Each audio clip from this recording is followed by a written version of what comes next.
Welcome to Deepnight Revelation. We will be picking up where we left off last week. So last week, these guys have popped into finally, finally, it is their first waypoint marker mission, and so this is Point Villicasi, and Villicasi is it was chosen because it is an easily definable radio signal in the night sky. And now that they're here, they realize why it is or was a trinary system, and it consisted of two supergiant stars and then a tertiary star uh, that was a little further out. And one of those supergiants, it didn't go supernova, but it did. It was so large it collapsed in on itself, which created a black hole, and it is now sucking the life out of the other supergiant. And of course, when it went into a black hole, like I said, it didn't go supernova, but that doesn't mean there wasn't an event. And so there was like some extreme hard radiation, gamma rays that came out in a shock wave. And the scientists on Deep Night Revelation are estimating that this shock wave was probably a extinction level event upwards of 3 parsecs away, and beyond that, it still would cause problems. And so one of the so the, this tertiary star that's sitting out there is a little bit wonky and unstable. It's got a lot of flares, probably from this shock wave. It probably kind of messed things up, but they have detected that there is a there's a gas giant, and the gas giant has a moon, and that moon has its own little moonlet. And on this little moonlet, the long range sensors have detected through like visual reflection, light reflection. They have detected that it looks like there's a structure on this, and so these guys were heading out there to get a closer look and see exactly what might be on this moonlet. And so that's where we left off. But before we get started, we would like to thank a friend of the Greenwater Guildhall. None of these are sponsorships or partnerships of any kind. They are just products that we really like. And tonight we would like to thank Dogmight Games. Dogmight Games makes beautiful wooden tabletop accessories for your tabletop games, such as custom DM screens, player vault, dice vaults, dice trays. I mean, they have a plethora of things. And all of those items are customizable. If you order a customized item, it usually ships in about 6 to 8 weeks from the time of purchase. But if you order one that has already been made and they keep them in inventory, those items usually ship in about 1 to 2 business days. We have a discount code that's good for 10% off of anything on their website. Just put what you want to purchase into your cart, and then when you're checking out, use the code FRIEND in all capital letters, and that will net you 10% off. We do have a merch store for the Greenwater Guildhall if you'd like to help the channel out with subscriptions and bandwidth and all these little nitpicky things that build up in order for us to do what we do. We have a merch store, so we have t-shirts, we've got buttons, we've got beer stein. There is a blanket that comes in 3 sizes. The t-shirts and the buttons, we do have the pirate flag from our Wednesday night game, Pirates and Dreadnoughts, and that's available. And then I don't know, I'm thinking about adding a Proback baseball cap embroidered with the Greenwater Guildhall logo on it. Haven't added that yet, but that may be coming soon. So yeah, if you want to help us out, go get yourself a t-shirt and a button, and we really appreciate you. And you know, the Beer Stein makes a really great coffee mug. All right, so let's see here.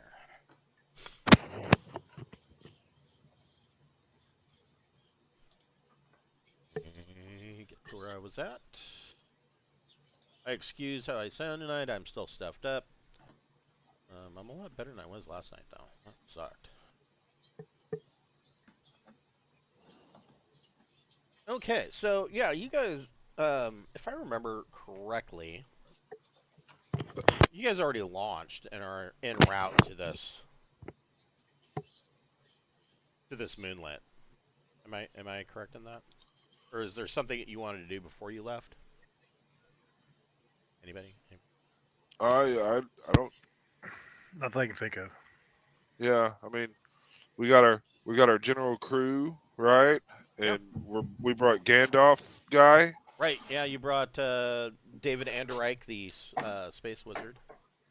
and we Stimpy's coming, Okay. right? I always kind of figure you usually bring Stimpy unless you specify otherwise. He's kind of standard for you guys. Yeah, he's a good hand. Yeah, that's all I could think of is our standard shit on that, and uh, I think the wizard was the only additional thing to the norm. Yeah. Okay. Yeah.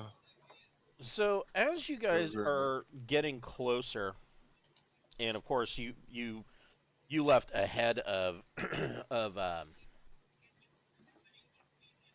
of Revelation, and so as you guys are getting closer, you're able to there. So to clarify, there is a lot of dust and um, particulate matter throughout this system, and of course, this you're really talking about ultimately three different solar systems.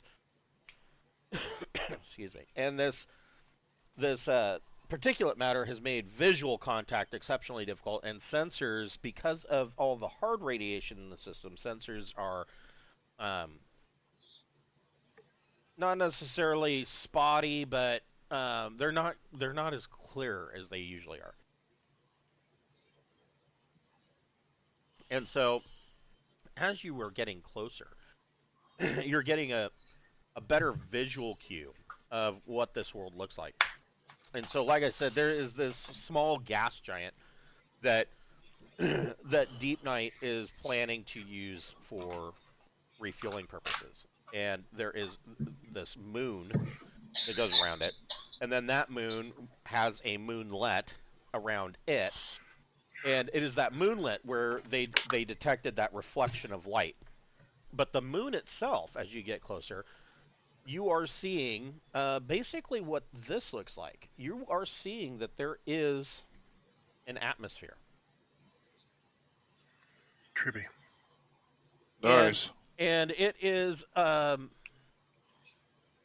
the atmosphere visually is looking kind of inviting.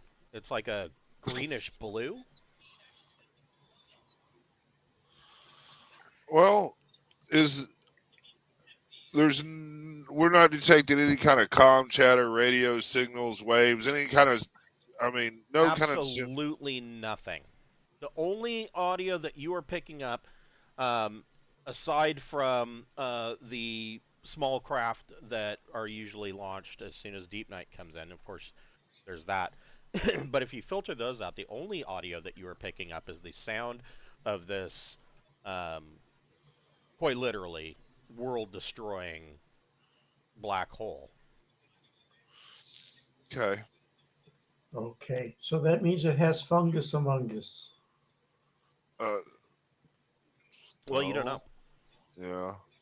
But I mean, our That's the primary mission. assumption. If it's not full of life, the assumption is it's got fungus amongst it. Well, no, Yeah. this is uncharted space. Half these worlds and systems have not been. Uh, uh, we're probably the first humans out this way. Oh, by far, yeah. Yeah. So I mean, and when I say humans, that's not only saying humans. There's a whole bunch of So other species that haven't been you out would here. you would be probably the first expedition that's been out this far. Um, So it's I the mean, you first only in know of turn. one. You only know of one other mission that's been out this far. Well, I take that back. You know two other missions that have been out this far. The first one, of course, is the one that you're following, which was the Droin. Yeah. And you don't. I mean, who knows how long ago that was? at a minimum, probably 300,000 years ago. The other mission, you have heard um, spotty rumors and questionable intelligence that the Soleimani had sent out an expedition, but they would have been on the other side of the rift, so they would have been on the rimward side of the Great See, Rift. so there's little chance of us coming in contact of that until we start getting closer to the Yeah, soul. unless they found a way to cross that vast distance, because I mean, right now that's what Deepnight Revelation is looking for, is a way to cross, because really Terminus Point is going to be it's going to be closer towards the rimward side of the rift. You know. And so they are actively looking for a way to cross, but so far nothing has presented itself. I think our primary mission right here is to check out that location, that possible structure, and I mean, while the other shiny shit might look inviting or fun and all that, I mean, we do have a primary mission. Right. Yeah, let's see if we've got another monument left for us by the other group that was going out against the fungus. Yeah. So did you guys want to run a sensor sweep, or? I'm sure. Yes. Yeah. Let That's me sorta. get my character sheet out. You know, I learned today Come I'd on. gotten pulled over, and the cop comes to the window and he asked where I was going, and I thought I clearly said I was going to the mall, and he said what, and I said sucking dick will make you deaf, and he got a little upset. So I was How, waiting for how, how that. fast did he? How fast did the ticket say you were going? oh no, I didn't get 300 miles an hour. He laughed. And then as I was partying, I asked him, you know, what do you call a bodybuilder with a big dick? And that's a beginner.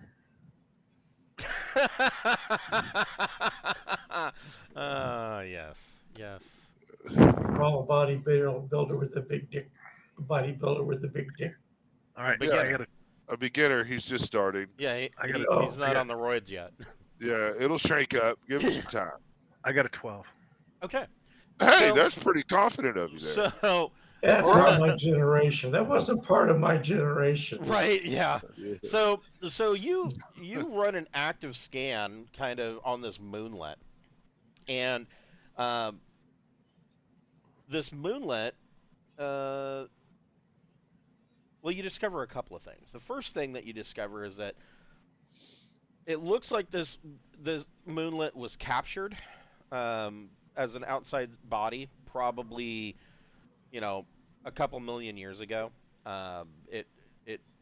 It's not appearing from any of your sensor scans like it has a different compositional makeup to the moon and to the planetary body. Is the initial analysis. The other thing that you are detecting is that there are two very large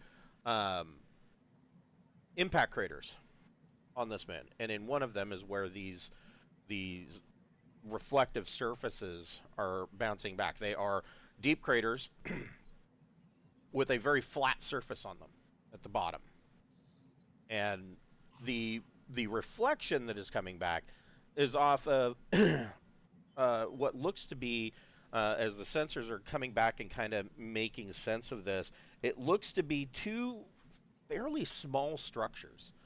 And Revelation, looking in that direction, must have caught it at just the right moment in order for that glint to kind of come off of it. And one of the things that stands out on your sensor scan is that at first you think that there might be a third structure, and come to find out, it is not. It appears to be a planted flag, but it's made Does of it have metal. stars and stripes? Yeah. No signs of life at all in all these scans? Well, no. Yeah, no, let's check out that flag. Like I say, I was expecting a monument like we found that one planet. Yeah. Yeah, I agree. Flag sounds most logical first thing. I mean, that would be if it's a flag that by nature is an identifier or a marker or something. It might give us a better insight into who or what has been through. Okay. And I put Right. my hazardous environment suit on. Yeah. So Randolph is already gearing up. Yeah. Let's see. It Well, looks like this there's is up to- water and I guess stuff. this is up to Jack. So. Hey. All right. So Jack brings you guys in closer over this moonlet, and out the windows, you see this. Oh my! This is the first sign of anything that looks spacefaring since we've been out this far. Everything else has been extremely primitive or, just desolate. That one thing was like a mausoleum or a Yeah. statue in remembrance, and they completely burned out everything. So the big thing here is to make sure that we're look for fungal signs of fungus. Fair Everybody can make a. Because the one problem the fungus has is that it has to feed off something, and so eventually it'll die out if it destroys the entire enough. Right. plant. Or it'll go dormant more than it, but Everybody it won't make- thrive. Everybody can make a recon plus intellect check. Sure. Gotta remember 1. All right, 2. So many characters. I know, right? Oh wow! I got a 9. Well, there was a time when it was simple and I could remember all my shit. Okay, so you all got it. That's So- what character sheets are for. Right. Oh, I So, feel you. so looking at this, all of you are immediately caught that this looks like it's very similar to what you have heard about old Terran Earth tech. Like Okay. this is really low tech level stuff, but there's something familiar to you about it. And the flag, like I said, it's not really a flag. It is a piece of metal that is sculpted to look like a flag, and it is how did they put it? They said It's the flag of the UN, What? and we're gonna throw up. Well, what I think is funny is they took all the time to describe it, but with all their powers, they didn't just give you a graphic. Here's the flag. Well, it's up here, but I mean that's not really how they. So it's a metallic sheet that is it depicts a star like a star burst, and then there is a circle around it that appears to be, and the circle's not complete, so it looks like a planet orbiting this stylized star. I guess go ahead and send out a real broadcasty message. Especially want to make sure it hits this area real well. Greetings. This is the exploratory committee of the Deepnight endeavor. If anyone is reading this signal, please respond. Nothing comes back. The other thing that you guys notice with your recon is that this particular module has been, and if you look at it closely, you can see it in the picture, it has been very badly damaged. And immediately you look at it and you can see that it appears that it has been hit by micrometeors. Well, The other one seems to be pretty well intact, though.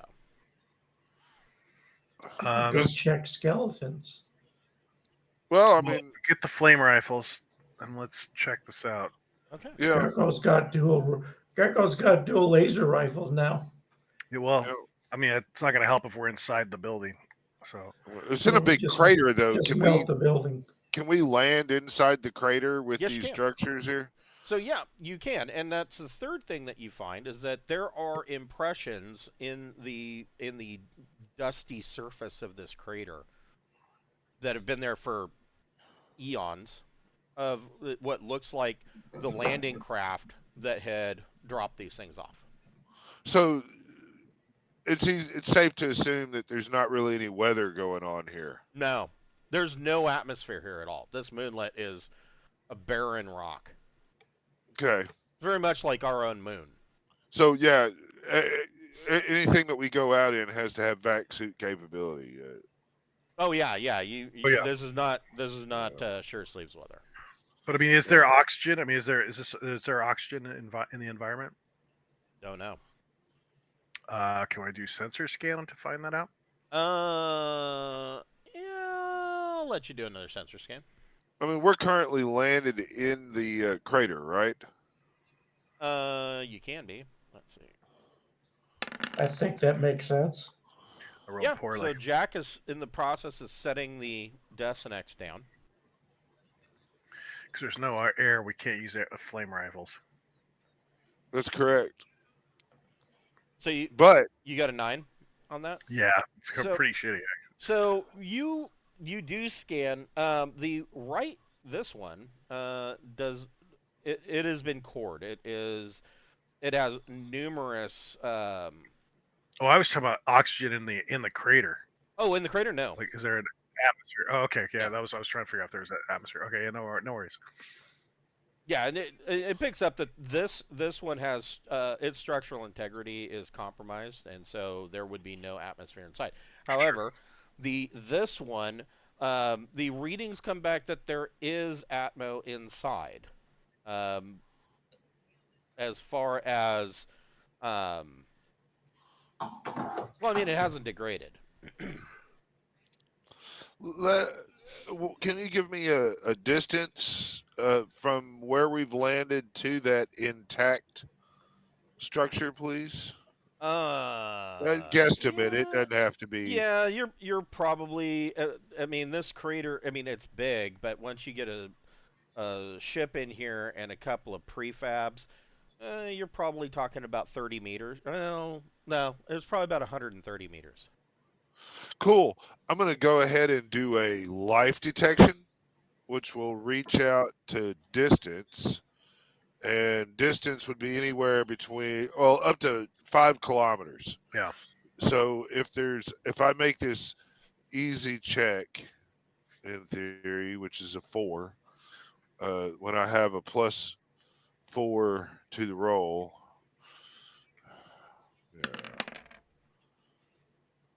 Yeah, I'm going to go ahead and deduct a side point, and Okay. I should know about any life within 5 kilometers. You pick up nothing, and when I say nothing, you don't even pick up microbial life. Nothing. Oof. Brutal. Well, that is very valuable information that we would want to know. Anything we come against that's intelligent will be an automated intelligence, I believe, So or an ethereal. I might not be able to pick up ethereal life forms. The other thing that your sensors pick up, Sarda, is that the radioactive decay. So now that you're closer to this particular object and you have something to compare it to, radioactive decay comes back that the gamma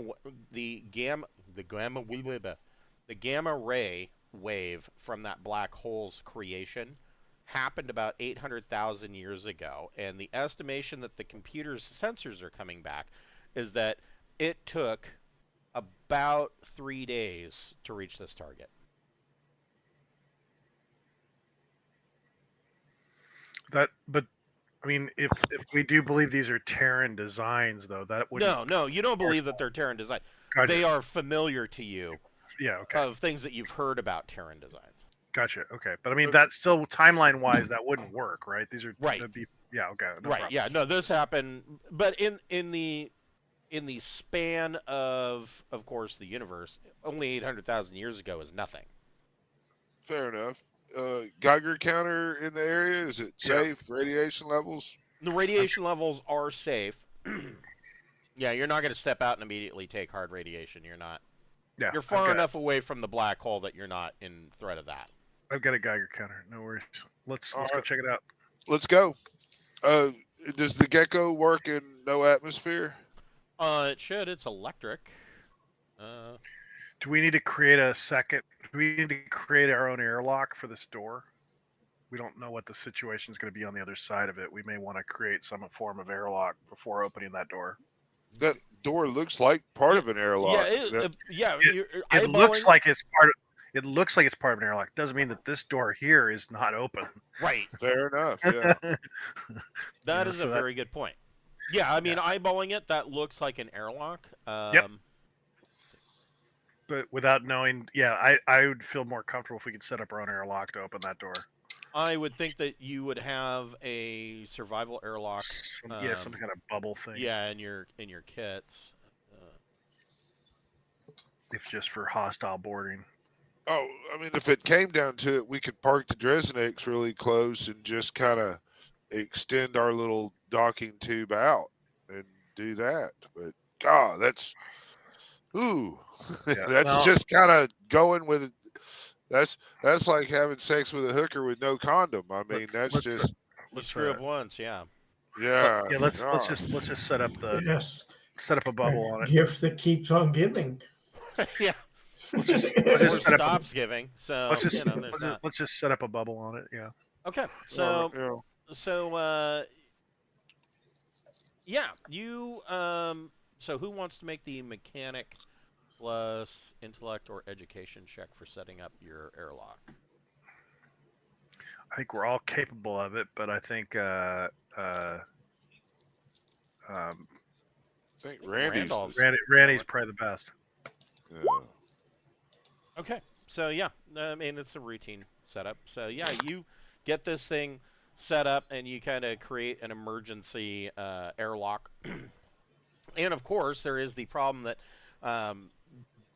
when you get into your emergency airlock bubble and you kind of seal it back up, there's no power to this door.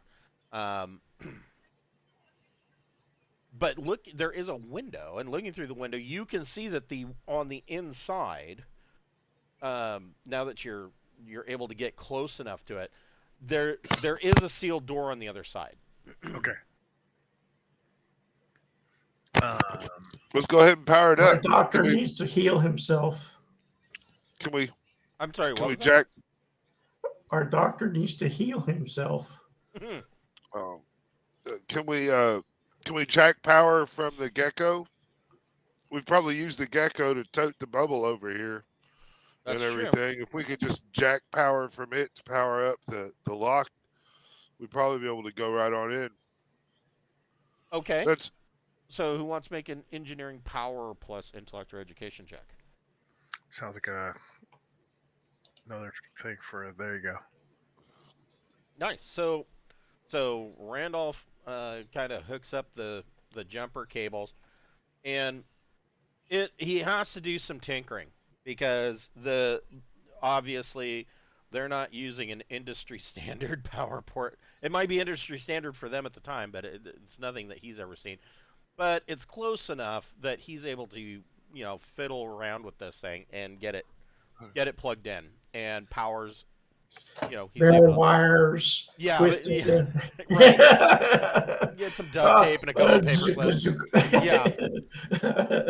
Tells everybody else, don't touch that thing right there because, what kind of languages, if any, are we seeing as far as stickers, lettering, or characters on buttons? Anything that we would recognize? No.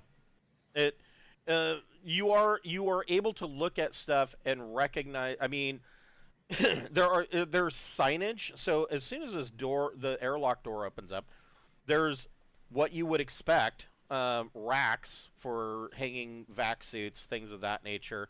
There's not, from what you can see, there's no real decon process in here, which wouldn't have, for early tech levels there wouldn't have been much of one.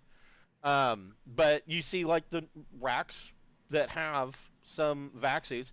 It appears that whoever built this was bipedal humanoids, maybe a little bit shorter than average height humans. It seems like most of these are around 5'4" to 5'5" in height. Aside from that, Can I ask one out for a date? I don't know if you find one. And I mean, aside from that, they appear like they might just be short humans. I mean, they do seem a little bit thinner than what you're used to, like for people. But aside from that, it looks like they might be humans. And so you have this inner closed airlock, and you see signage that's hanging up, and you can tell immediately that it's signage and that there is writing on it, but it is in some weird script and language that you've never seen before. Any books, manuals, anything like that around? Take a lot of photos. But Steven's Who's got their droid out? Make an investigate plus intellect check.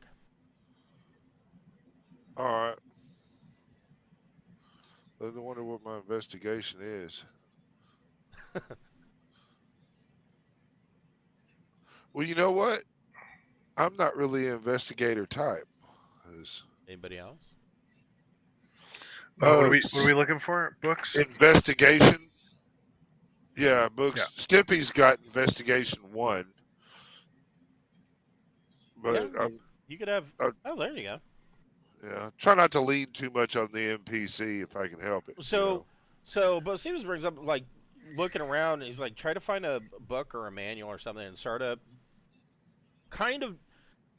I'm just trying to videotape everything, and so of course you're videoing everything, and you kind of just go to where you think naturally this type of thing would be, and you do find there is a panel, and you open it, and there is essentially a 3-ring binder with plastic coated pages inside of it, and it's hooked on like a key ring so that you can't.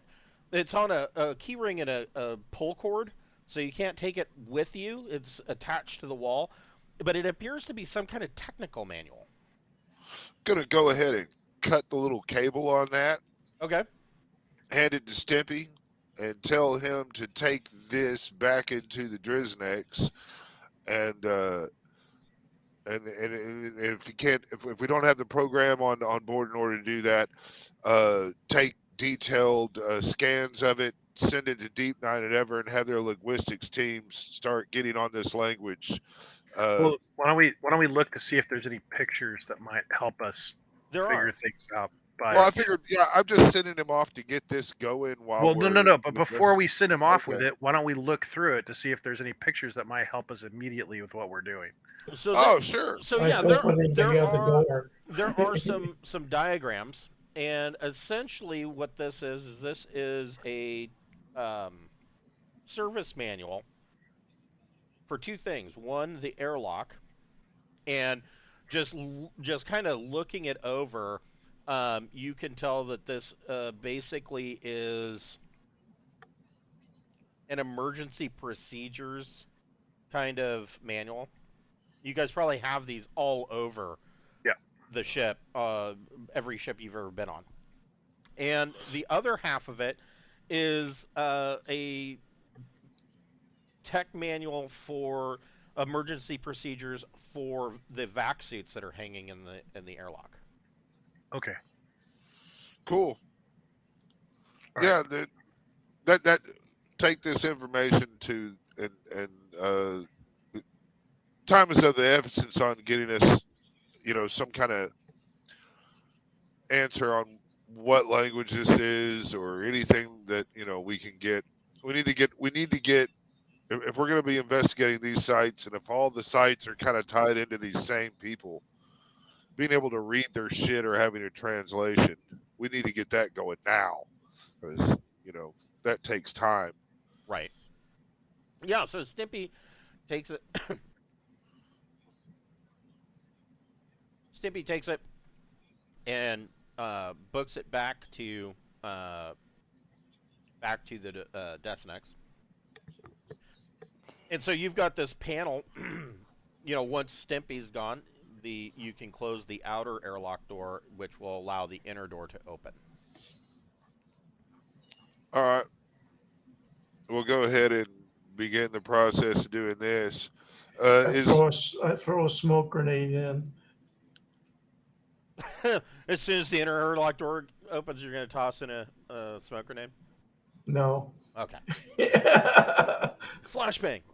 So yeah, flashbang would be nice. So there is After this 800,000 years, maybe there's nobody in there. Right. So there is this smoky air that blasts into the airlock, and you can tell on your suit's gauges the external pressure is coming up, roughly to a close to normal human levels, and then the inner airlock door, it unlocks and swings open. It's not even a slider; it just swings open, and you see inside what looks like to our eyes, it would look like what you would expect for like a 1960s, late 60s, early 1970s style lunar hab. And there's nobody here. In fact, you don't even see any. Well, you do see there is some furniture. Okay. There are some chairs. No personal effects. Excuse me, I'm still dying from this cold. Sure. You do see that there are some personal effects, like for more of these 3-ring binder style manuals. You see pads of paper and pencils, or what you imagine are pencils. I mean, they look like they would be pencils. For writing Right. instrument. Yeah, they're some kind of writing instrument. They're definitely not an ink pen. So this is a Russian cat. Right. Yeah, because they were the smart ones that didn't spend several $100 million Yeah. making its pen that works in space. Right. Yes. That was a myth. But it was only $1 million. It was a lot of money, though. Yeah. I remember those when I was a kid. This is the pen that can write upside down because it was the pen designed for space. I didn't think you used a pencil. Well, there's I just use my smartphone. Yeah, right. I use a stylus. So the big thing is that it was a myth.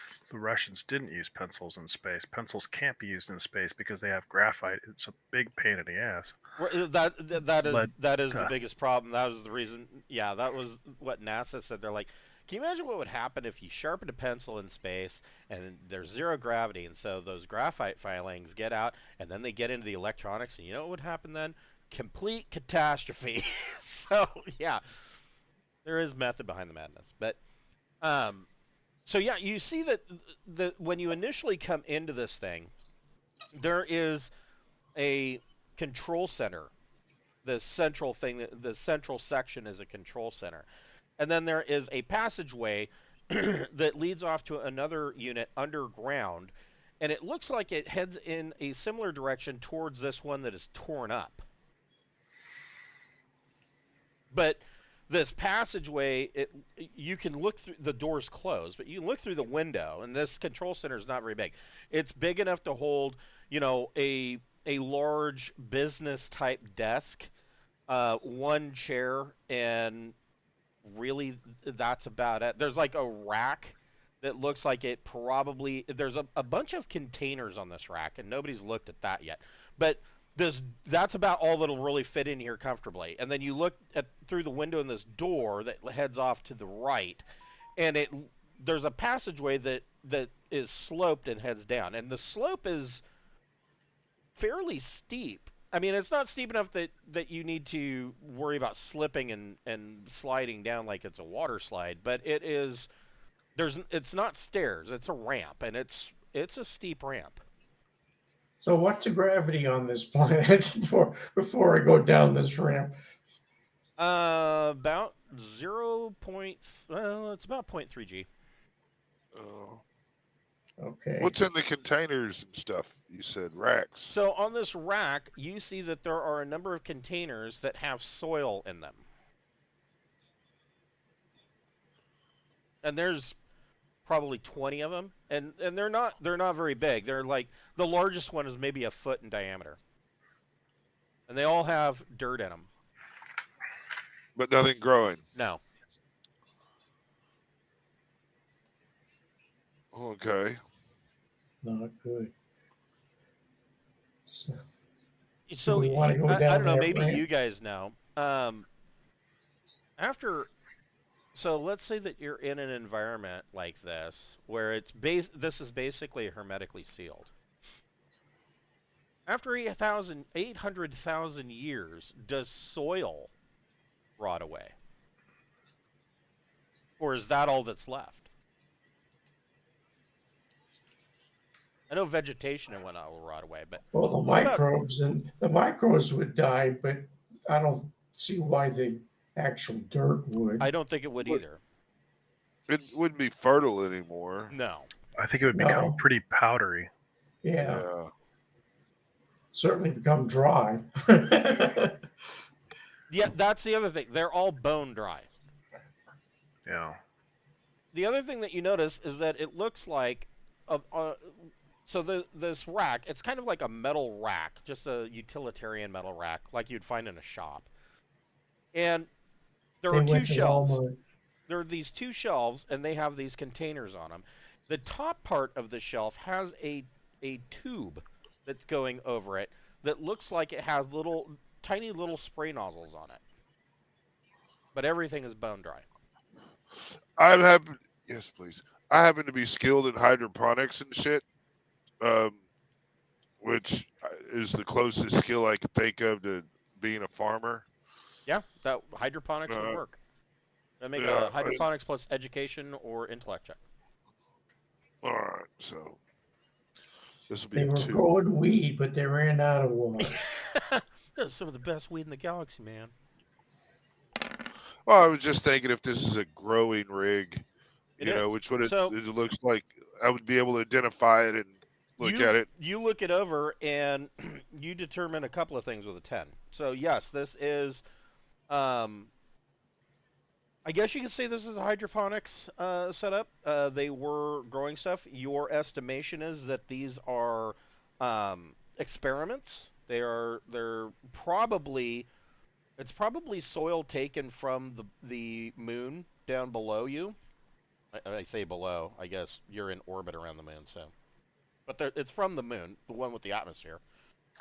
Your guess is they probably brought this up with them, and were trying to grow plants here. See if they could do it. Okay, the other thing I would be wanting to know is if this is some kind of place that the fungus was around, and it has faint traces of it in the soil. Perhaps we should put something on, like some rations or something on the soil, maybe a little water, and monitor it. The fungus, if I remember correctly, at least what we're wanting, it's got a fast growth rate. If we reactivate it, we would be able to tell if that's what they were studying or not. Okay. You know what I'm saying? Yeah. So you kind of break open a ration pack and throw it on top of this soil and sprinkle some water on it, and nothing happens. Well, it'd take time if that's what it was, but yeah. All right. Any notes? Anything that might be around this area to indicate research results? Experimentation So the notes. power given by the gecko is enough for you to power the the airlock, but it's not enough to power the rest of the base. And so what you are seeing in this room is that there is like a reel-to-reel system for magnetic transfer, and you see that there is somebody had a notepad there, and they had scribbled some notes down, but it's in a language you've never seen. All right. If someone wants to see about turning the power on around here, if it's functional, might be the next step. Sounds like a Randall thing. Randolph, you Yeah. want to make another engineering power plus intellect or education?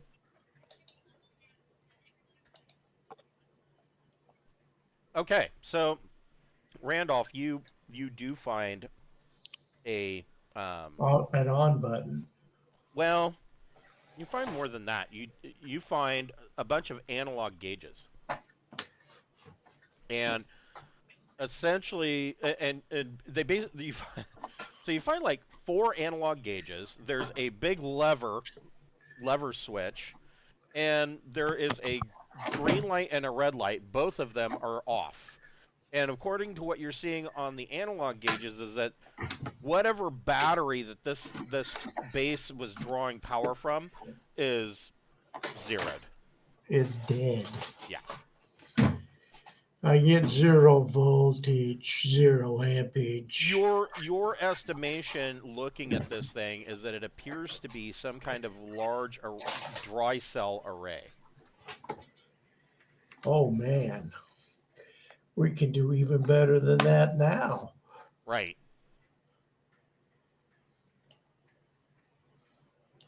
So yeah, there's no power to be had. Do we have a generator on the ship? Well, I mean, you have a fusion power plant on the ship. We probably just need to, Do we have 150 meters worth of cables? And you're gonna need to figure out what voltage and amperage to step everything to. And I can't even put up a voltmeter to find out. Yeah, I mean, if he's an engineer and he's skilled in power, I'm sure that he'd be able to figure it out. But I mean, yeah, that is a good question. I don't know that you would have 150 meters worth of extension cable. I seriously Well, doubt it. I mean, we a large battery and then a shorter cable and whatever you need to step the power, right? Or even a generator, smaller generator, like an emergency generator. take the power As long cables as you from can the. control the output, you can start with nil and just go up in micro steps till either something dies or something catches on fire or something turns on. Maybe it'd be simpler to take these reels and just take all this shit and take it to the ship where we have power. That would probably be the simpler method, yeah. I mean, you could essentially take the whole reel-to-reel out of the rack and take that back to the ship. We could probably take this whole fucking thing and put it in a cargo hold and just go. Yes, you could. Like I said, there is this other door still that you haven't been down. Doing so means we'd have to somehow figure out how to decontaminate it if we're just going to bring it into the cargo hold like that. Correct. All right, but we can bringing in things through the airlock means that it's we've got a cycle that. Yeah, and magnetic reel-to-reel doesn't like UV light. Yeah. It doesn't. No. In fact, one of the first things I learned back when I was in college, we were still using 3.5-inch floppies. That was when the zip drive just was coming out, and even those had the problem.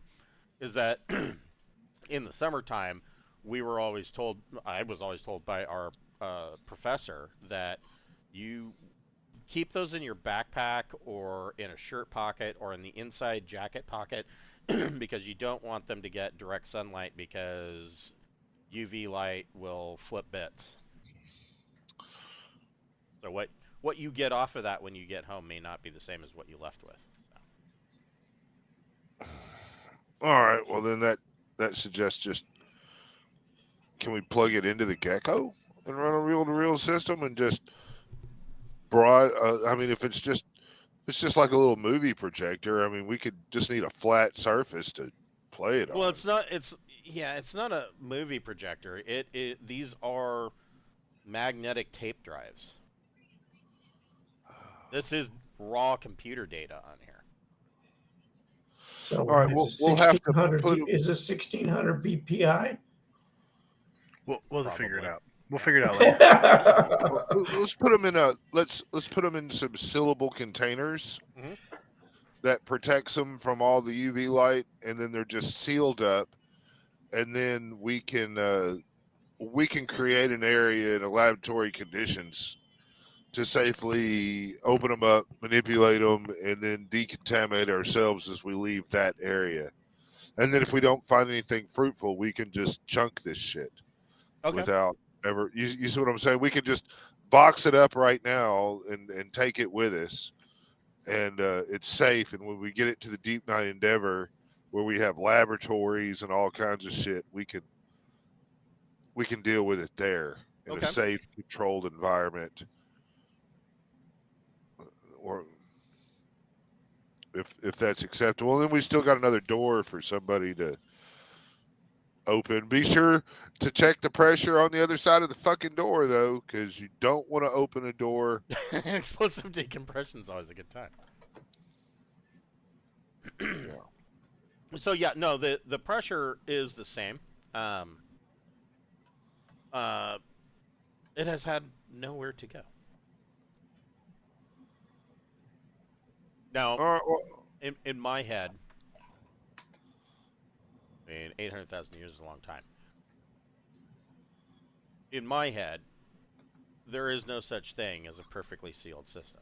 Sooner or later, that atmosphere inside is going to leak out. That's what I'm thinking, because that's my experience. But and according to quantum mechanics, that's going to be happening too. Right. And so, but for game purposes, yes, there is still pressure on the other side. Now, what your suits are reading as the outside oxygen, it is reading that the air is extremely stale.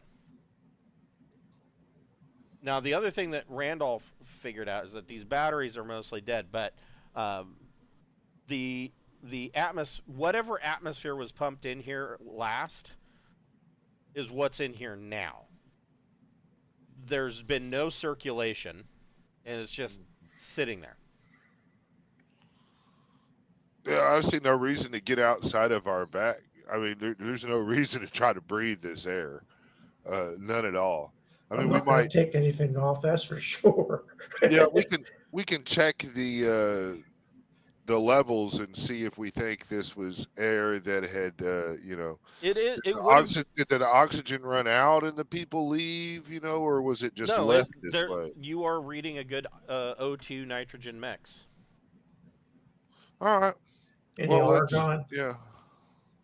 It's completely compatible with human physiology. Okay.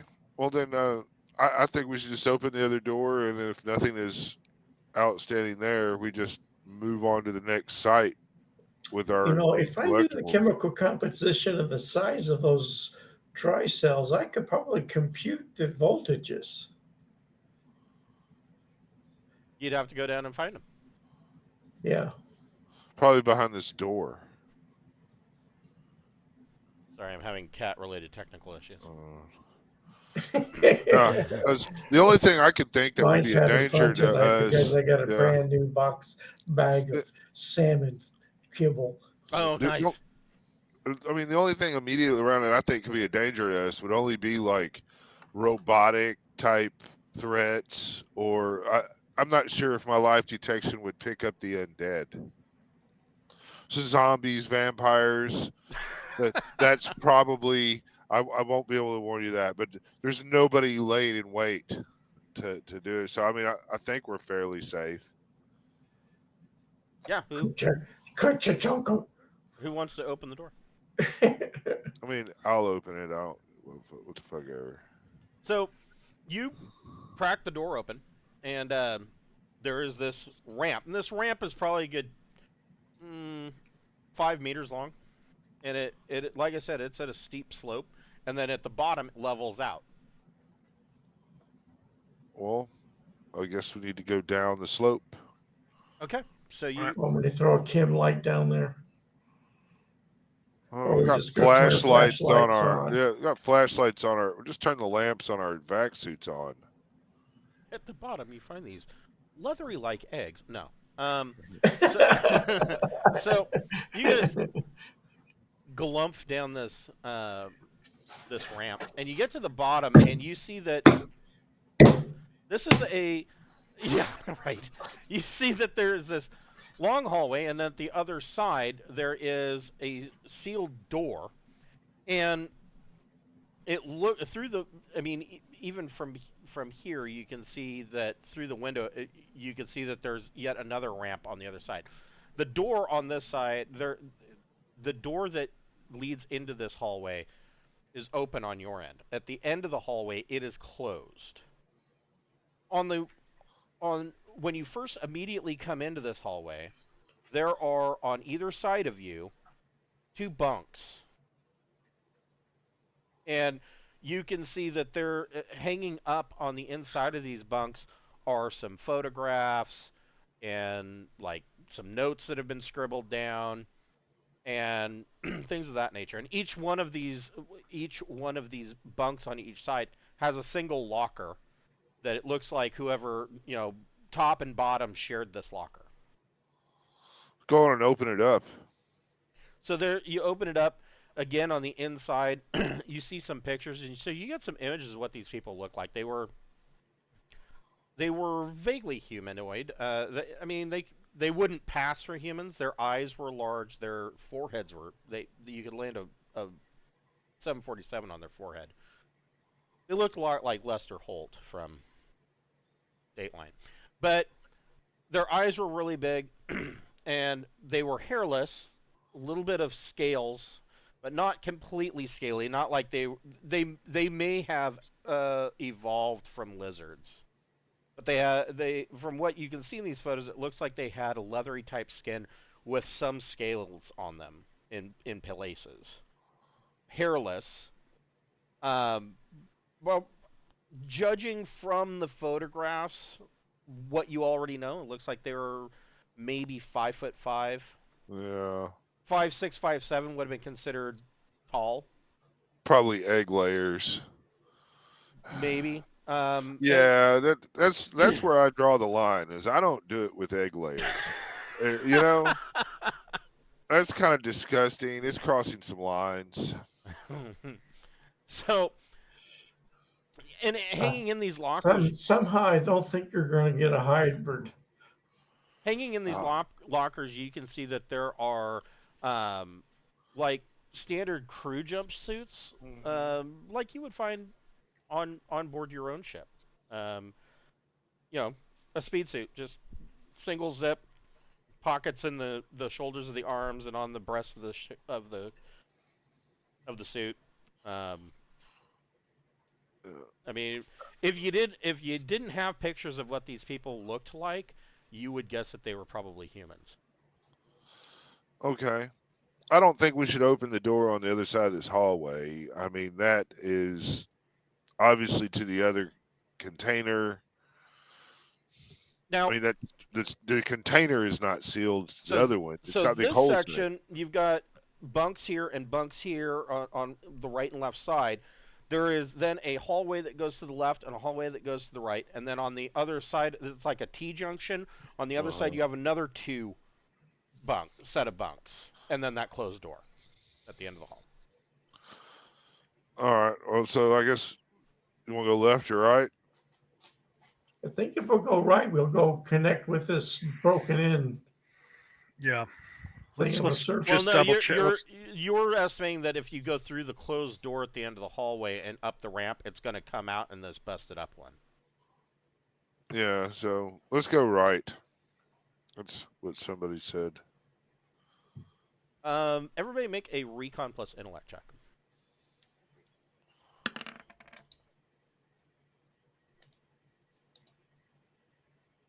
Wow. Wow. Okay. That's weird.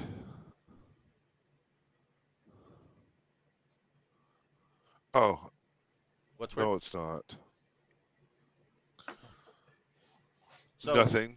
so Randolph? I thought I misread it, and I thought it was saying I got a 13, and I was like, but I rolled 2 3s. I Oh, only got +2. so you But guys turn right, yeah, and there's like this short 2 meter hall, and there is a door that is closed, and this door, two large glass panels, and you can look through, and the room on the inside, from the light coming off of your vac suit helmets, it kind of reflects back. So it looks, not that it's metallic or shiny, but it looks like the inside is almost entirely white. And on this door, there is, of course, some more signage.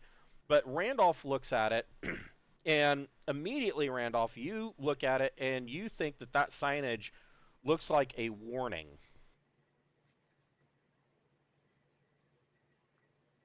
Mongoose, And I I mean, gotta. you guys kind of recognize what he's looking at. It's it's a bright yellow with the black diagonal lines through it, and it This says does not something in look Goblin. good, guys. right. And there's nothing other discernible on the other side of the glass that we can see. You can see that there are some tables, and there appears to be some kind of reel-to-reel computer system, and you can see that there are some vials in holders on the table.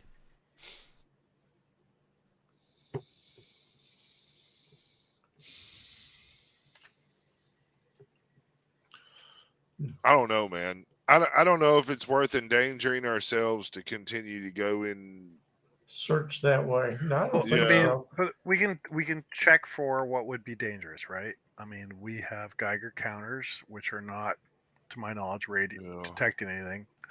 Um, you know, let's Yeah, your Geiger counters are reading, trace background radiation, and I mean your suits are registering like, yeah, this environment has been hit by not frequently, but multiple times over the past 800,000 years by doses of hard radiation. But right. the background radiation is not a risk to you. They're not spiking. You point your Geiger counter at this door, and it's not freaking out. Um, Well, I mean, we're in suits, so fuck it. is there's no light provided. We're bringing all lighting ourselves, right? Yes. Okay, because that sort of screws over the ability to use Clairvoyance. clairvoyance. Yeah, being able to see in there doesn't help if it's dark. Yeah. Well, I mean, you can go up to the window and shine your headlamp. Oh, if there's a light. Yeah, if there's a light. Well, yeah, let's go up to the window anyway and shine our light in and take a look at what's inside. Okay. So At the yeah, very least. like I said, you can see that there inside there are two tables. One has what looks like chemical vials, test tubes, and and and experimental equipment, scientific equipment on the table. Nothing super high tech, but like, little plungers and tweezers and things of that nature. A Bunsen burner. There is a small desk with a computer, and hanging on the wall is a reel-to-reel tape system again. And then you see another table that has some more of these pots with soil in them, but they look exactly like the ones that you saw before. They're bone dry. From what you can tell, they're dry. There's no vegetation. Right. Nothing appears to be violently messed Yeah. up, or like that, Let's right? go Yeah. in. Yeah. Let's check it out. Let's Okay. go in. We'll decontaminate. We need to send message for when Stimpy gets a chance to bring more cargo collection containers. Okay. As we have another reel-to-reel system to package up, it looks like. So Stimpy, let's see what kind of go-getter is Stimpy. Yeah, because we could kind of create a facility on one of the cargo bays that we can hook up computers and try to convert this data to something that we can use, and then we can decontaminate everything. Mhm. So Stimpy's like, okay, give me just a moment. I'll grab another one, and he's gonna grab a second ballistics box. He's probably still going through decontamination. Yeah, right. Yeah, to that's get true. on board. That's true. That's true. I'm just telling him, Yep. as when you get after you contact Deepnight and send all this shit, grab another collection box, come down here, and collect this reel-to-reel system. Everybody make another. So are you opening the door and going in? Yeah, let's do it. Yeah, we have to scout it out for Stimpy. The door, it has a kind of it's a lever system similar to like if you're walking into a freezer in a restaurant. That lever kind of that unlocks it and seals it behind you, kind of thing. And there's one of these levers on each side, so you're not going to get locked inside. But you open it and it sticks at first, and then it feels like it's catching on something on the other side on the floor. Push it. Okay, so you push it, and there is a vac suit laying on the floor. There's a body in it, wasn't there? Well, yes. There is a mummified corpse in this vac suit.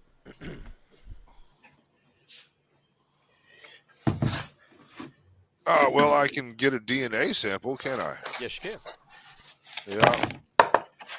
I'll get the DNA sample if you guys want to check the rest of shit out. So Bocephus can make a medic plus education check.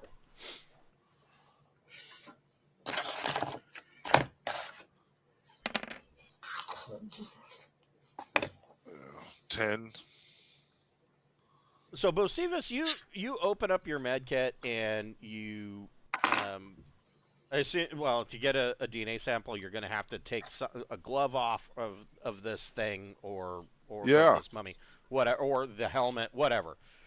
But you get your DNA sample and you put it into the med kit, and your med kit is coming back with just super screwed up results. Like, it looks like the DNA that it has been completely torn apart. That's due to radiation hits over the years. I bet. Yep. Yeah. All right. Well, we got the information. We're getting information that at least we know kind of somebody else has died, and we'll find their corpse, as we go along. What is Sarda doing? Just checking the rest of the room. Okay. So, yeah, from what you gather, this was obviously a lab. And it looked like they were... your guess is that these test tubes, they're basically testing different chemical makeups, adding it to lunar soil, and then adding it to their soil from the moon to see if they could mix it together or to make the lunar soil arid. They were trying to learn how to grow plants up here. Okay.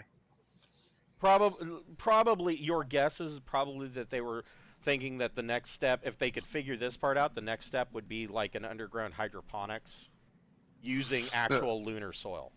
This makes me think that these people crashed here. I think we're going to find a crash site or some sort, and these people were just trying to survive. I mean, they've set up like a lab.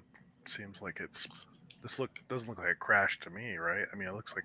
Well, no, this would be like if you had if the D9 never crashed and some of us took some portable, structures and stuff like, modular like we would, just as we would set up a little camp. This is what I think this is, whether it's a crash site or they died here. That makes me think they were abandoned, or stuck. Maybe they were trying to survive and they couldn't. They might have starved to death. They couldn't grow food.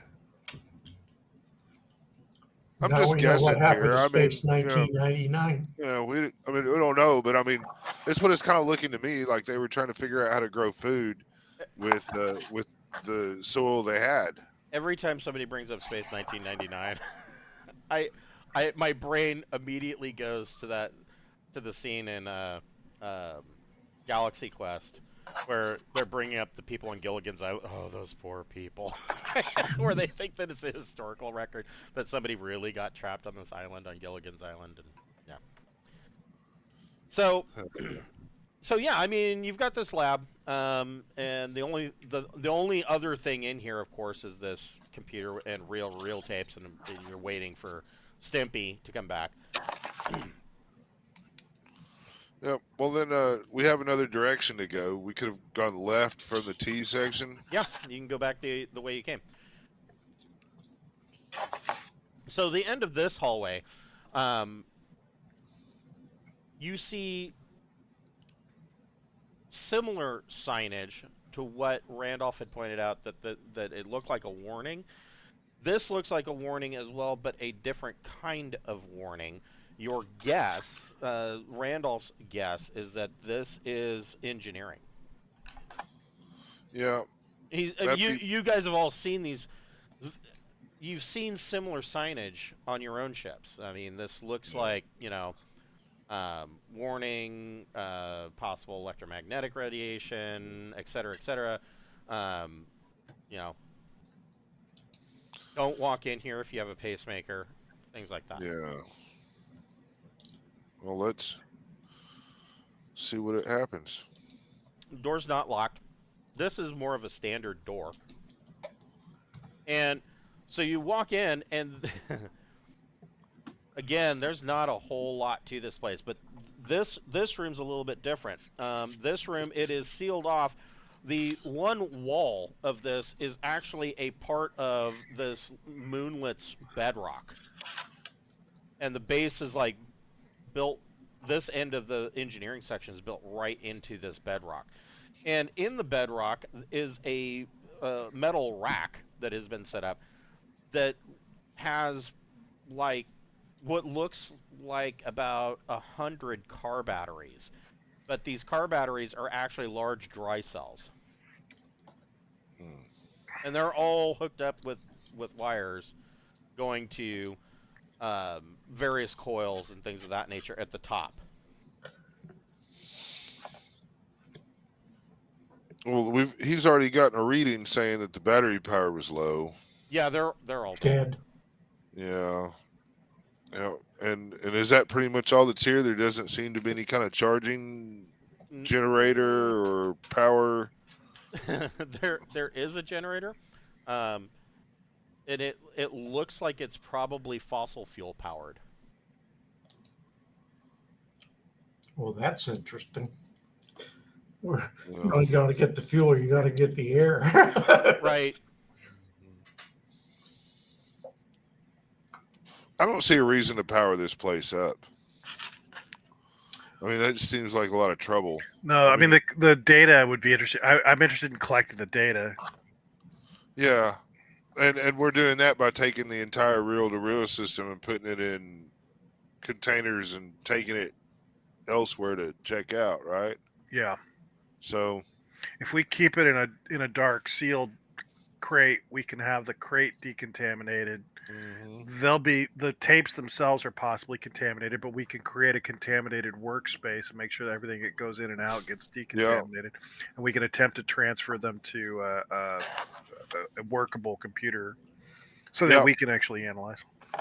Sounds like a plan. If you want, we can take a part of the dry cell and then do a chemical analysis to determine what kind of battery it is. Yeah, That'll tell us the voltage. Yeah, we can get. Yeah, that's a good idea. Let's bring a battery back. Okay, so you guys. All the You guys grab a battery. Stimpy finally gets through decon and comes back and meets back up with you guys. Are you interested in checking out the damage section at all? We need to give it a cursory look through at least, but I mean, I'm betting that it's roughly mirroring this one here, but So oddly enough, it is not. This other one appears to be was basically their galley, and in here you find 5 bodies. mm, 5 bodies. It Now, looks like they these died rather quickly, right? I Are, mean, yes, whatever killed them happened pretty quick. yeah, I'm gonna guess their DNA's all fucked up and degraded too. you are correct. In fact, these bodies in this one, they're in worse shape because of the decompression from the capsule or from the hab. No. And they all show signs, even though they are mostly mummified. But you can see visual signs of radiation burns. Oh, Yeah. All right. Well, if this is just their hangout, galley, food, whatever, they were probably in here when the thing got struck. They're not in vac suits or anything. They're just in regular. Yeah. Yeah, they were hit here when they hit. Now the thing that is really weird is that they all seem to just be sitting around the central table. And there are now empty metal like food trays in front of them.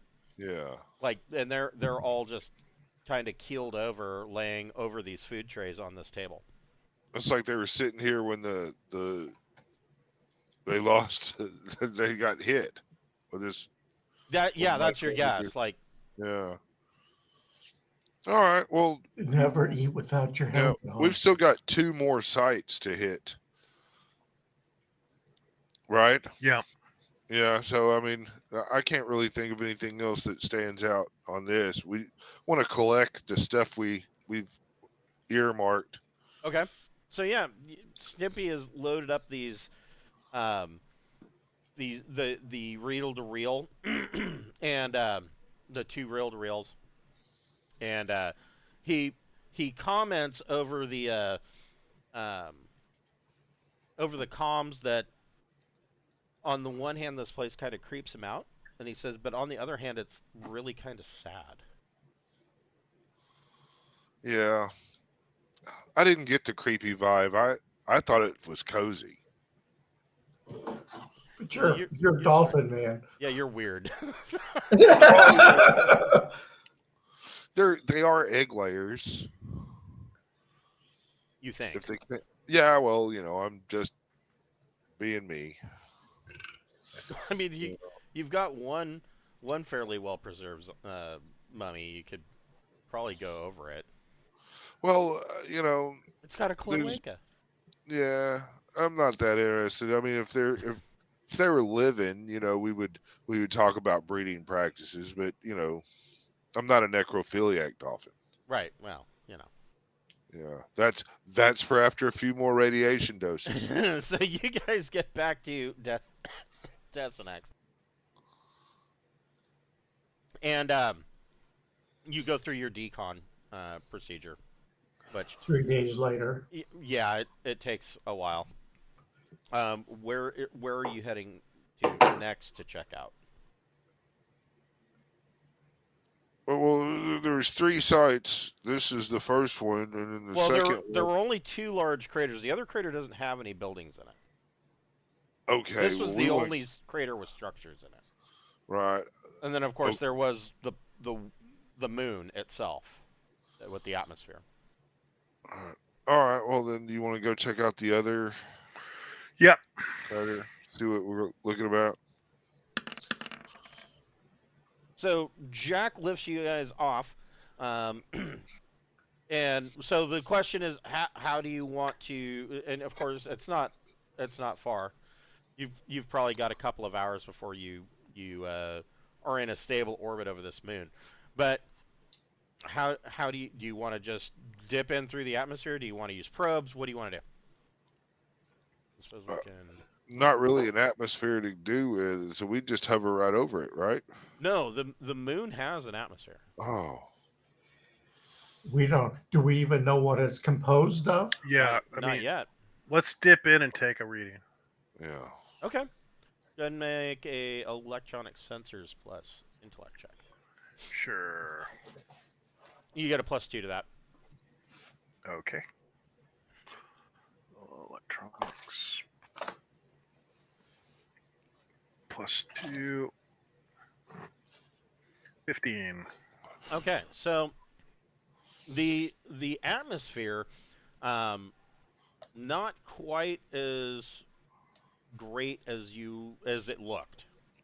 So like coming up on it, you were expecting this to be fairly nice planet. Your sensors are coming back atmospheric wise. They are coming back that there is it's a very thin atmosphere. Okay. Computer analysis estimates that at one time, much of this atmosphere was essentially wiped off, just blown off the planet. They also bring up the life scanner analysis suite tells you there is some vegetation, but most of that vegetation is in the seas. Okay. Surface vegetation is almost nil. What is there usually is found in the lowlands on the stream banks and whatnot of islands that dot the oceans. But your sensors are picking up high amounts of metallic, and not just metallic, but alloys. Okay. Alloys suggest a natural means, Not right? necessarily. Alloys can happen naturally, but yeah, it's coming up with It depends on the alloy. it's coming up with high concentrations of alloys in specific locations. Well, that Now might be that cities and remnants of old civilization. I'm interested in flying around those What do or scanning them. What do the rest of you guys want to do? Yeah, let's scan those. we should at least scan them. So Jack goes ahead and brings you into the atmosphere for a little bit of a closer look. What you guys see, and as you come in a little bit closer, you can see that there are large oceans. And eyeballing it, it looks like this world at one time was probably a garden world. But now, most of the landmass has just been covered. The moon? Yeah, so Jack has brought you into the atmosphere. And you're seeing that there are large seas, and you're estimating that at one time, this was probably a garden world. And the land masses are now mostly desolate, barren deserts. But you are seeing where the sand has blown aside in the winds. There are the skeletons of these what were cities. And these large concentrations of alloy that you're seeing are following what you have found to be a partially sand-buried road. And this road goes up a mountain and stops in front of a cave-like entrance. And this alloy that you're following is a series of what looks like automobiles that were heading up this road and or just have been parked there for all these centuries. All right, they had an event. All the cars are headed to the place where they figured it was safe. Or safer. Well, I mean, if you think about it, You ever played Fallout? You could tell that everybody was running towards your vault. You Wait, know. The nice thing here is What the- it's definitely not the mold that did this. Yeah. Yeah. I mean, No, this we was just can a good go. old fashioned gamma ray event, you know. Yeah, we can go check out their. Follow the trail of cars on where they're going. That's our T-shirt. Universe don't care. Yeah. Well, I mean, it's nice to know there's other things that could kill you out there. Well, yeah. I mean, this just seems like an old past civilization. I mean, we could probably give our science guys something to do by collecting whatever they collected as their last remnants or whatever. But there's still no signs. They got automobiles and they were somewhat spacefaring, but we're still not getting any sign of communications. Nope. I mean, I can announce again, but it's been several 100,000 years. We can scan for heavy metals and see what we can come up with. Yeah. Yeah, do the scan. Okay. We're going to try to Scan follow for it. strontium. Yeah. Yeah, go ahead and make another sensors plus intellect. Can you scan for strontium? Yeah, you've got a Particularly strontium 90. deep penetration scanner. So with a 13, you do come up. So this cave, where this road was leading to, the sensors are deep penetration scanners are picking up that this was a makeshift like bunker city. Yeah. Part of it has collapsed over the centuries, but your deep penetration scanners are showing that there are numerous tunnels that run through this mountainside. From what you're seeing on your sensors, it looks like this was rush built. Like they were in a hurry to build this. It sounds like an emergency bunker. Yeah. Yeah. I mean, I think we've kind of answered the question on what the fuck is here. Well, let's check out the bunker. There may be some kind of message to that explains what's happening. Yeah. If they're getting pretty fatalistic, they may have left like time capsule type messages or something. A Galangolic to reptilian dictionary. So Yeah, okay. They left behind we white found a eggs. Rosetta Stone. Thank God. So Jack sets you guys down, and it just kind of finds a spot that's clear. It takes him a couple of passes because evidently most of the population of this planet were trying to drive up. There are what looks like the iron remains of aircraft. Like they had like a makeshift runway up here, and there were aircraft and helicopter type vehicles. Your estimation is that this was like a TL6 society. There is maybe on the verge of 7. There's a helicopter though that we can walk up to. Yeah, almost. If you're not careful touching it, it will turn to dust. Right. I just want to take a quick glance and see if I can discern of what kind of communication devices it has. No, it's been sitting here too long. It's basically a rusted out shell. Okay. But yeah, inside this cave at the end, there is this 30-meter diameter round vault door. It's huge. Enormous. Gee, I used to work behind one of those. It's closed, I take it? It is closed. How hard is it to open?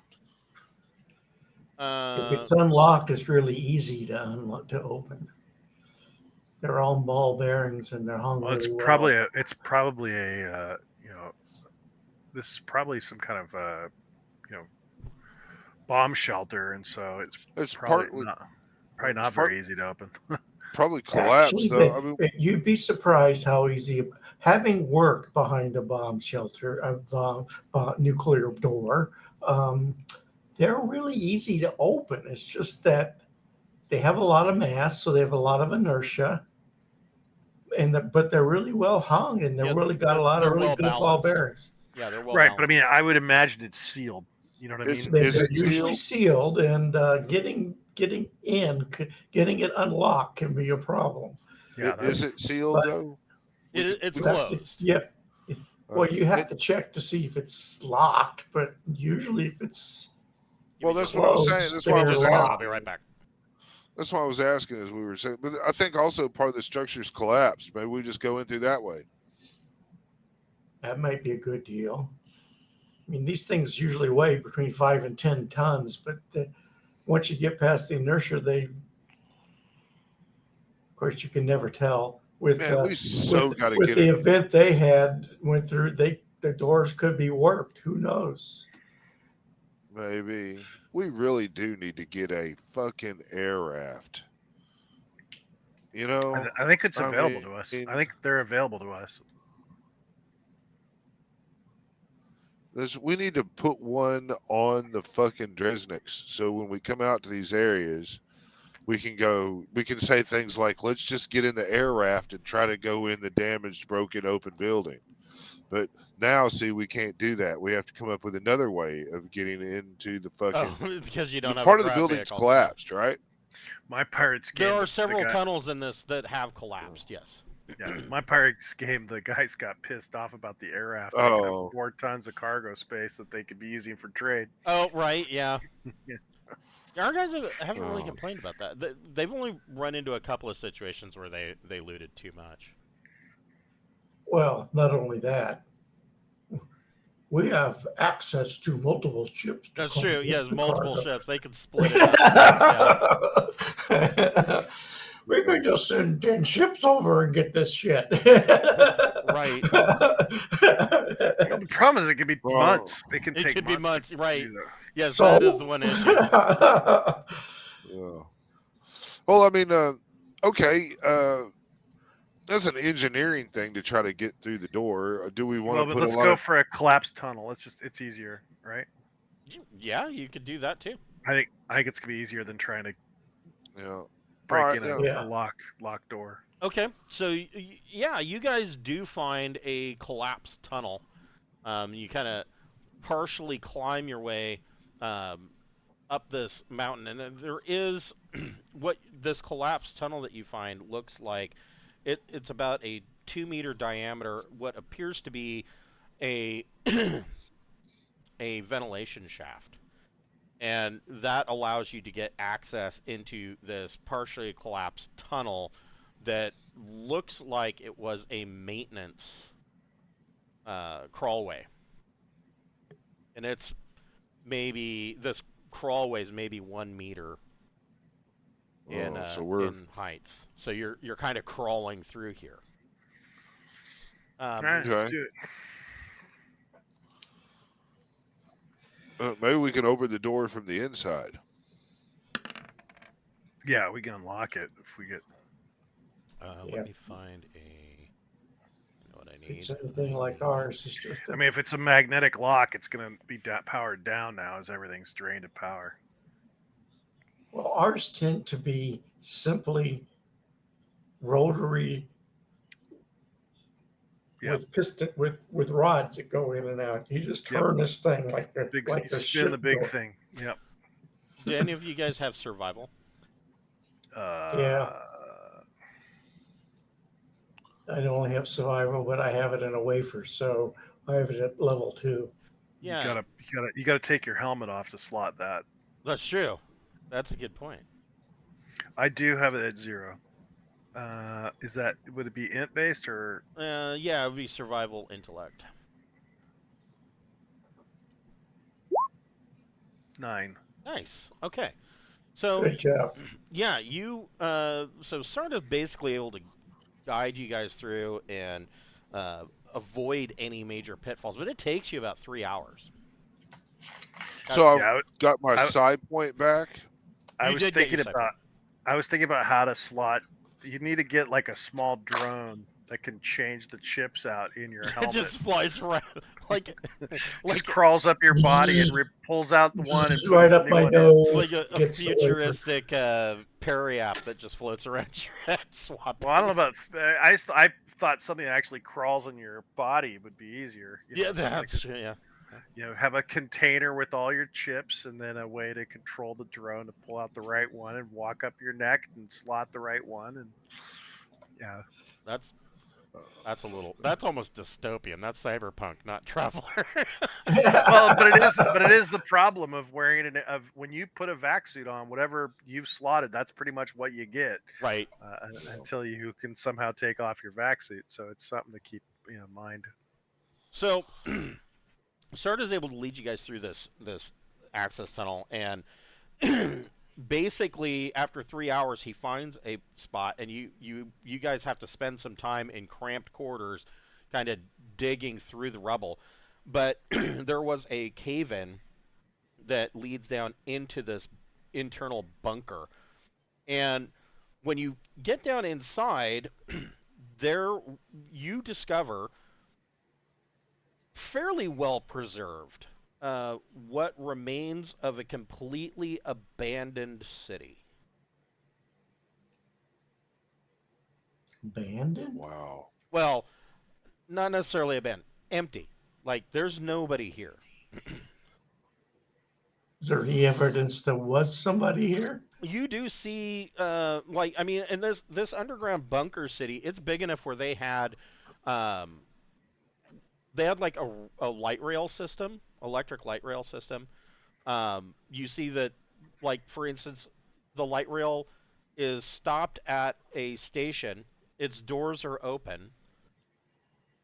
And you see, it looks like it just got done dropping people off, but it's dead. It's been so long. There's no bodies. Looking in windows, you see like what appears to be like a office building. There are metallic like coffee mugs sitting there. Like somebody just got up to go grab something off the printer and will be back in just a minute. But there's nothing here. Nobody's here. So this wasn't like an emergency bunker, as in they determined we've got, it was an actual functioning city. Yeah, well, it looks like it. So, like your sensors had determined, it looks like it was hastily built. Oh, okay. But it looks like they were planning they were going to have to be here for a while. Gotcha. Okay. Oh, okay. So it was sort of a bunker to survive. All right. Let's look for anything that might appear to be an administrative building. Okay.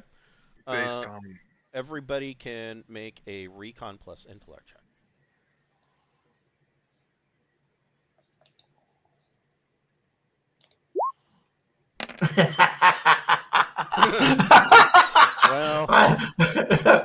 Well, Randolph doesn't see anything. Randolph's like, I can't see anything through this visor. Hold on, let me take my helmet off. How do you slot in that wafer anyway? 6 and a 9. So Bocephus ends up finding he finds a building back towards the direction that you came. So it's back towards this gigantic 30-meter diameter vault door. And it looks like an intake building. Like people that are coming in, this is their check-in point. Okay.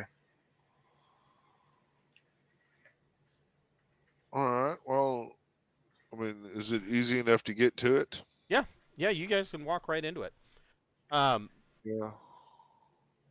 Sarda, when you guys walk in, you do notice that there is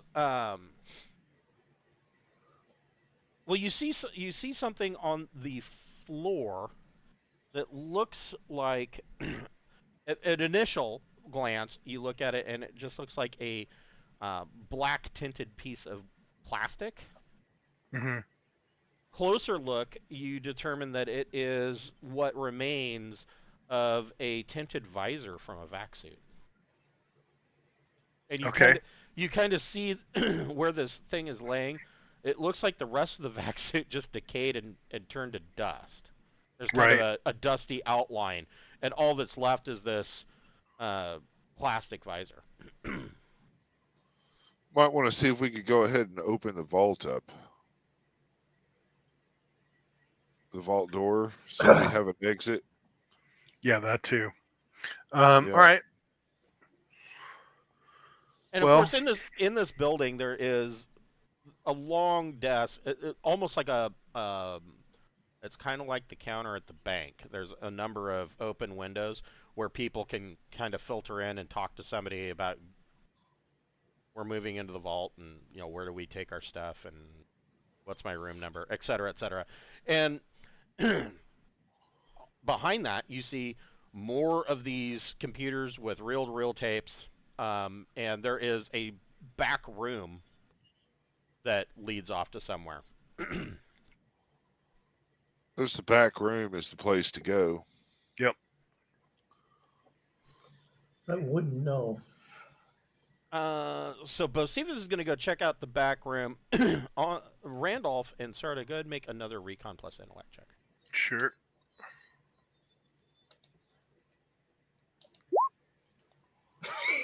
Holy shit! No way! 2 times in a row. Wow. Wow.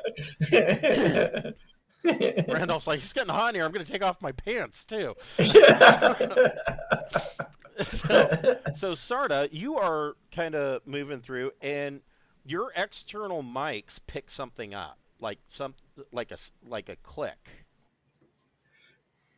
Okay. And you kind of turn, and you see one of these reel-to-reels kind of slowly turn and click and stop, and then and start to squeak and click and stop.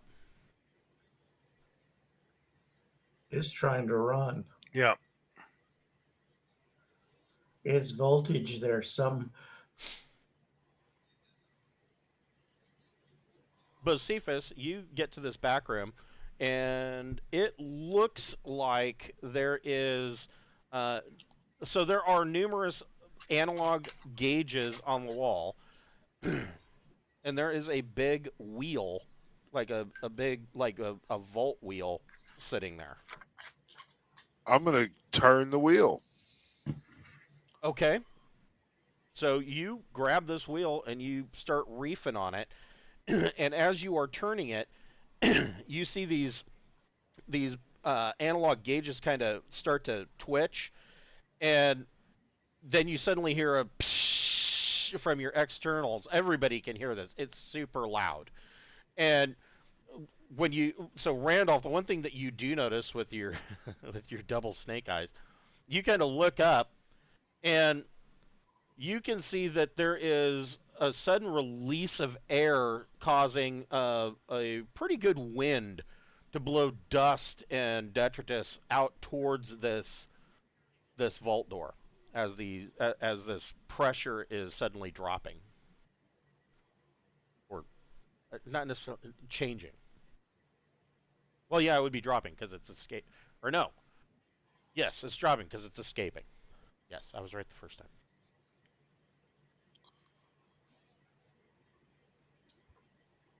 I had to think about that for a second. In, out, in, right. Yeah, I'm gonna just continue opening the door. I mean, if we're gonna explore everything, that's fine, but I don't want to have. I mean, if we have to go and if we need to go quick, I want to be able to I want an go. open vault door, thank you. Vault door, Yeah. thank you. Yeah, that's kind of what you're doing. I mean, as you're turning these gauges, it's showing that the pressure inside the vault is dropping because you are pulling these huge pins back that is going to cause the vault door to crank open. Sounds like a wonderful thing. I'll go ahead and on my local comms that only my, I don't have this planetary system built in, but my friends can probably hear me. Oh yeah, you guys You have know. comms. Oh yeah, yeah. I think I found a way to open up the vault. If Thank you. yeah. Please Sarda, proceed. are you doing anything with this reel to reel? Yeah, I mean, for it to make that sound, it has to have some sort of power behind it. So I'll fiddle with it and see if I can't get something. Go ahead and make an electronics computers plus intellect or education, your choice. Sure. Spray WD-40 on it. That always works. Nice.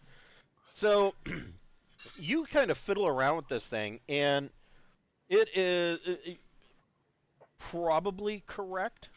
Sarda determines that there is some kind of solar array that is nice. charging batteries, and he fiddles around with it. He basically, you find that some of the wiring has basically become eroded over time.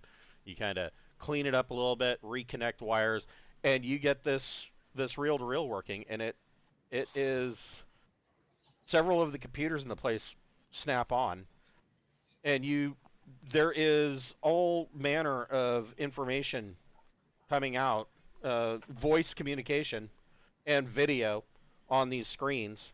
Record what I can. Okay. So how are you recording it with the interpreter, or? I'll have the interpreter working. Yeah, I'll fire up the interpreter as well. But yeah, no, I've got a the suit that I'm wearing is I know what you're just talking about. automatically recording. Yeah, just recording everything you see. So yeah, you fire up the interpreter. How long are you guys gonna? So Bocephus, you do get this vault door, the pins undocked, and you discover that once this wheel kind of does double duty. So the pins are unlocked, and then you kind of reef on it. It gets a little bit harder to reef on, and you're pulling on it, and it's cranking this door open. It's like a manual release. I'm gonna go ahead and open it. I mean, at least well enough that you guys can walk in. Most, yeah, or somebody smart enough to have an air raft with them could fly in. Okay, yeah. So we're not that smart, are we? No. Yeah, but wheeled vehicles are so cool. Mad Max Well, had one. Yeah, if we want to We drive the already got gecko, laser rifles mounted on it. Yeah, if we And want to it's drive the my gecko toy. in. Yeah, I mean you can crank this thing. You do discover that it seems like the longer you pull it, the easier it gets. Like it picks up its own momentum, and this thing just kind of swings open. And so that it probably takes you a good 30 minutes of turning this wheel, and you get this thing open comfortably enough that you could drive an air raft or even the gecko in. While this is happening, Sarda's out here recording everything and letting the interpreter, and the interpreter's starting to pick up some words. Okay. And it is coming back.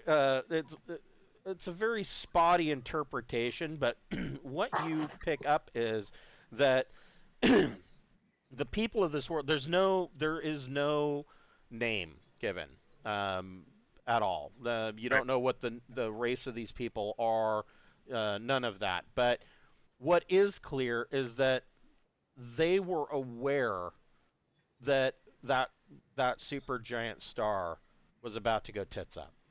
Something bad was happening, and they knew that it was going to happen. They weren't aware of how bad it was going to be. They were, but this was kind of a last ditch effort, and they figured that if it works, great. If it doesn't, then we're no worse off than we were if we'd done nothing. And so this was kind of a last ditch location. like I said, they don't give a name as to what their nation of people are or who they were. The idea that they knew that this was happening and all that really, really makes me want to say, hey, let's call back to the Deepnight and get the whole science team down here to start poking through this. If that hole that happened there, those big giant space worms were going around it, and I mean, so there was. I think there might be valuable information in this. So Yeah, It's I mean, sad. yeah, yeah, but in a way, they live on through our ability to poke through their things. We can name them. So, The who's it? Yeah. Stimpy actually radios as he's been kind of poking around, and he says he thinks that a good idea would be to if we can find another one of their flags and take it back. Sure. Okay, sure. We'll look for a flag. Stimpy, so Stimpy, he tells you, he says, I mean, he says it's probably not of any scientific value, but he says that he feels like, from what he's seeing, the moonlet that you guys just explored, these people were taking their very first steps into space flight, and he says they clearly didn't make it very far, and he says it would be kind of nice if we took their flag with us and we can carry them the rest of the way. Well, that's really That's nice. that's out of character, Stimpy. I mean, I hired you for your cold-blooded, methodical, uncaring attitude, and wow. Well, I mean, if they don't refer to themselves as a people, I mean, they may not have a lot of flags. Well, no, you find that same flag all over this place. Oh, really? Okay. Yeah, they're everywhere. But there's no mention. The U.S. is pretty. The U.S. is pretty abnormal. Yeah, I mean, the amount of flags that are here. There's a couple of trucks with flags sticking off the back of them. but yeah, there's truck nuts. Yeah, truck nuts. Serpent folk. If we can find a flag, I mean, or a banner or something around, especially around this entry area, I'd think there would be flags just outside the damn door. Yeah. Yeah. So I mean, we could easily accommodate that. I'm more interested in what they knew and what did they observe to make them know that things were going to go tits. I mean, because you're talking about an event, and then like 3 days from the time the event happened, it took them longer than 3 days to build all this. Yes. Well, from what you gather that you can interpret, they knew probably a good 20 years before the event that star was about to shit its guts out. Wow. I definitely want to know what they know about stars and stuff and see if they have any. I mean, if we could get into their shit enough to know if they have any references to the big space worms, any data on that, that would pay off. The whales or the aloe? The aloe. Yeah, the aloe, the big giant space. Yeah, the light worms. Yeah. Yeah. So yeah, I mean, so you want to radio up and call for a team? I mean, I think we need a science team. I think it's a good idea. We've got the solar array here providing power. We should be able to tap into that, at least fill some batteries, and let's try to get as much information as we can out of this place. I'd rather leave the tapes just in case someone else comes here later, rather than looting the information from this planet. But any of the information we can get while here, let's get it now. rather than steal everything that might be of value, to Right. some other. And so somebody else group. shows up like, what the hell? There was Yeah. carjackers showed up and took it from him. And in fact, if we are able to get a library of information from this, we can leave that library as well to make things easier for the next people that arrive. Fair One enough. thing Yeah. we could, from an engineering point of view, is we could add solar panels to this array if we find it. Sure. Okay. I mean, they're pretty easy to manufacture. Yeah. You know, All right. there might be a big data core or something in the middle of this place. Okay. We will pick this up next week, Friday night at 7 o'clock. I know that Will won't be here because he's running another game for his buddies. I am out of town. So we will. I mean, I don't. Gabe's work schedule is really hard to determine. Sometimes he ends up having to work overtime. So, do we want to play next Friday night, or do we want to postpone that until we can all be here? I think we should postpone just to, I think we really need 3 players as a quorum. I'd say if Gabe can make it, you should play. If Gabe can't, you know what I mean? That's fine. So I would say if you got 3 people, that I would play. Okay. Well, I will. Let's say tentative, and I should probably know by Thursday, and I will shoot him a message and find out if he'll be able to make it.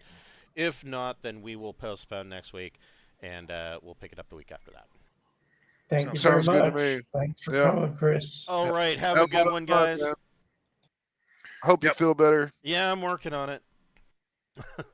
Thanks, guys. I feel you. All right. Take care. Good night. Good night.